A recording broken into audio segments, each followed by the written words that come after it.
ఇప్పుడే జీ5 app download చేయండి. చూడండి మీ ఫేవరెట్ టీవీ షోస్ ఎప్పుడైనా ఎక్కడైనా. డాక్టర్ గారు, అసలు ఈ ప్లాంక్ పొజిషన్ ఇలా హోల్డ్ చేయడం వల్ల ఎలాంటి లాభాలు కలుగుతాయి? మరి అలాగే ఫస్ట్ ఇప్పుడే స్టార్ట్ చేస్తున్న వాళ్ళందరూ కూడా నొప్పులు రాకుండా ప్లాంక్ హోల్డ్ చేయాలంటే ఎలాంటి టెక్నిక్స్ వాడాలంటారు?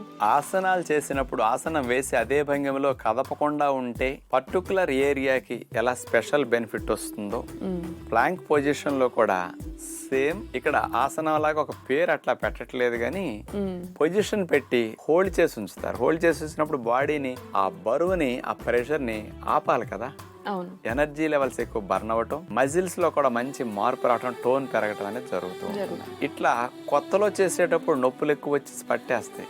దాని కొరకు ఈ ఫ్లాంక్ పొజిషన్ లో హోల్డ్ చేయకుండా మూమెంట్ ఇస్తూ ఫ్లాంక్ పొజిషన్ లో చేసినప్పుడు పెయిన్ లేకుండా ప్రాక్టీస్ చేయటం సులభం అవుతుంది. అలాంటివి 3-4 రకాలుగా ఫ్లాంక్ పొజిషన్స్ మూమెంట్ తో చేస్తే ఇప్పుడు చూడండి. పొట్టను నడుమ భాగాన్ని బాగా తగ్గించే 3 రకాల ఫ్లాంక్స్ ఎలా చేయాలో ఇప్పుడు మనం చూడబోతున్నాం. ముందుగా వజ్రాసనంలో కూర్చుని మోకాళ్ళ మీద పైకి లేచి ముందుకు వంగి 2 మోక చేతుల్ని నేలకట్లా ఆనిచ్చేసేయాలి. తర్వాత చేతుల్ని ఫోల్డ్ చేసి ఒక చేయి మీద ఒక చేయి వచ్చేటట్టు అట్లా పెట్టేసిన తర్వాత ఇప్పుడు మనం శరీరాన్ని మోక చేతుల మీదే ముందుకి వెనక్కి కదపాలి. మోక చేతుల మీద నడక అన్నమాట. ఇది ఫార్వర్డ్ నడక, బ్యాక్వర్డ్ నడక అన్నమాట.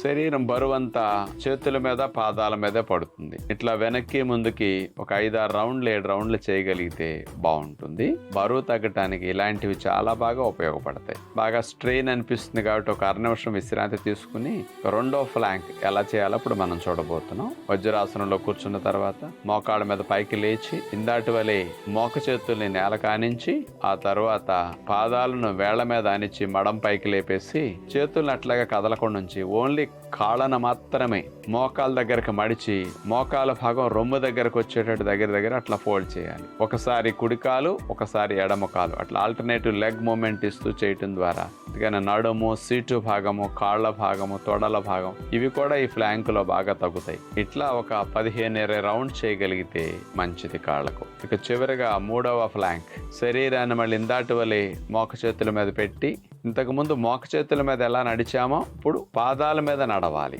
శరీరం ముందు పక్కన కాన్స్టెంట్ అట్లా కదలకుండా పెట్టేస్తాం. పాదాలని వెనక్కి ముందుకి, మళ్ళా ముందుకి, మళ్ళా వెనక్కి ఇట్లా అడుగులు వేయటం ద్వారా పర్వతాసనంలో శరీరాన్ని నడుము భాగం, సీటు భాగం పైకి లేపి ఎట్లా పెడతాం ఆ భంగిమ వచ్చినప్పుడు దాంట్లోనే వాక్ అన్నమాట. ఇది పాదాల మీద, మడాల మీద మోకాళ్ళ నొప్పులు ఉన్నవారికి కూడా అక్కడ ఏమి స్ట్రెయిన్, పెయిన్ లేకుండా కొవ్వు కరిగించుకోవడానికి, బరువును తగ్గించుకోవడానికి ఇలాంటి ప్లాంక్స్ బాగా ఉపయోగపడతాయి.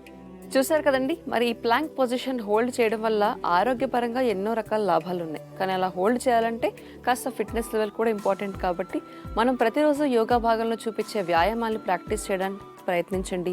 మరి దాంతో పాటుగానే ఆహార నియమాలు కూడా పాటిస్తే ప్లాంక్ పొజిషన్ని ఎక్కువసేపు హోల్డ్ చేసే అవకాశం ఉంటుంది. జీ5 యాప్ డౌన్లోడ్ చేసి అన్ని ఎపిసోడ్స్ పూర్తి ఉచితంగా చూడండి.